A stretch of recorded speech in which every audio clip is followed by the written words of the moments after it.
হাসিনা সরকারের সময়ে দেশের সংস্কৃতির উপর বারবার আঘাত এসেছে জানিয়ে ২১শে টেলিভিশনের চেয়ারম্যান ও সিইও আব্দুস সালাম বলেছেন, নতুন বাংলাদেশ বিনির্মাণে চর্চার মাধ্যমে সাংস্কৃতিক বিপ্লব প্রয়োজন। বাংলাদেশ চীন মৈত্রী সম্মেলন কেন্দ্রে ২৪তম সিজেএফবি পারফরম্যান্স অ্যাওয়ার্ড অনুষ্ঠানে তিনি বলেন, শিল্পী কলাকুশলীদের পৃষ্ঠপোষকতা করলে সংস্কৃতির উন্নয়ন হবে। এর জন্য ২১শে টেলিভিশন পাশে থাকবে। অনুষ্ঠানে ২১শে টেলিভিশনের ভাইস চেয়ারম্যান ও ব্যবস্থাপনা পরিচালক তাসনোভা মাহবুব সালাম বলেন, শিল্পীদের কাছে নতুন বাংলাদেশের প্রত্যাশা অনেক। অনুষ্ঠানে সঙ্গীত ও চলচ্চিত্রে বিশেষ অবদানের জন্য সিজেএফবি পারফরম্যান্স অ্যাওয়ার্ডে বিশেষ সম্মাননা দেওয়া হয় সঙ্গীত শিল্পী বেবি নাজনীন ও চিত্রনায়িকা পূর্ণিমাকে, আর সাংবাদিকতায় অনন্য অবদান রাখায় কাজী জেসিনকে সম্মাননা দেওয়া হয়। আমাদের দেশে যথেষ্ট ট্যালেন্ট, শিল্পী, কলাকুশলী আছে। এদেরকে সুযোগ দেওয়া প্রয়োজন এবং এদেরকে পৃষ্ঠপোষকতা করলে অনেক অনেক ভালো হবে। আমরা ২১শে টেলিভিশন থেকে চেষ্টা করি প্রতিনিয়ত এবং আগামীতেও করব আমাদের দেশীয় শিল্পী সংস্কৃতিকে মূল্যায়ন এবং তুলে ধরার জন্য। ইটিভি এবং সিজিএফবি কিন্তু সবসময় একসাথে কাজ করে আসছে বিগত ২৪ বছর ধরে আসলে, এবং এরা যে একটা টিম, আমাদের টিমটা খুব ভালো মতোই কাজ করে আসছে এবং আগামীতে আরও ভালোভাবে কাজ করবে, এটাই আমাদের প্রত্যাশা। সিজেএফবির অ্যাওয়ার্ড প্রদান অনুষ্ঠানে আছেন সহকর্মী আকবর সুমন, যুক্ত হচ্ছি তার সাথে।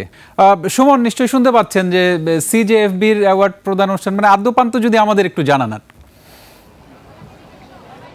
রক্তিম, আপনাকে ধন্যবাদ। আমি এই মুহূর্তে রয়েছি চীন মৈত্রী সম্মেলন কেন্দ্রে, যেখানে সিজেএফবি অর্থাৎ কালচারাল জার্নালিস্ট ফোরাম বাংলাদেশের ২৪তম আসরের অনুষ্ঠান চলছে, অ্যাওয়ার্ড অনুষ্ঠান। এখানে আপনারা জানেন যে চলচ্চিত্র এবং সঙ্গীতে এই পুরস্কারটি প্রদান করা হয় প্রতি বছর, এবং ২১শে টেলিভিশন এই সিজেএফবির সঙ্গে যুক্ত রয়েছে বহু বছর ধরে, এবং ২১শে টেলিভিশনের মাধ্যমে আমরা সরাসরি এই অনুষ্ঠান আমরা দেখছি।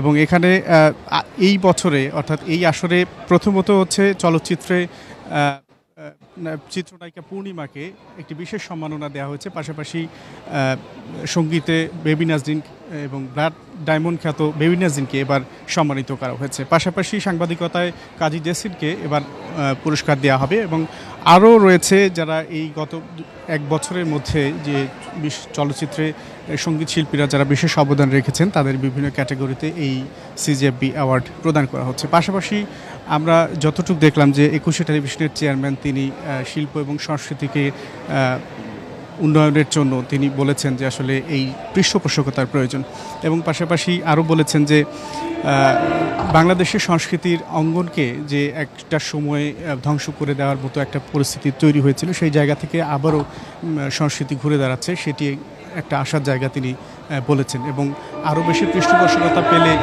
বাংলাদেশের সংস্কৃতি আরও বেশি সামনের দিকে এগিয়ে যাবে, আরও বেশি উন্নয়নের পথে এগিয়ে যাবে বলে আশা করেন তিনি। তো আমার কাছে এই সিজেএফবি পারফরমেন্স অ্যাওয়ার্ড থেকে এই ছিল সবশেষ। আমরা কিছুটা মঞ্চে দেখে নিচ্ছি, মঞ্চে এই মুহূর্তে পারফরমেন্স চলছে।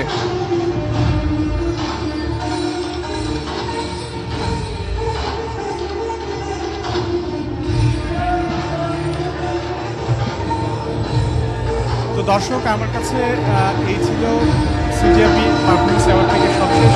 আপনার কাছে ফিরে যাচ্ছে। অসংখ্য ধন্যবাদ সুমন। দর্শক, China Bangladesh friendship conference centre থেকে জানাচ্ছিলেন আমাদের প্রতিনিধি আকবর হোসেন সুমন।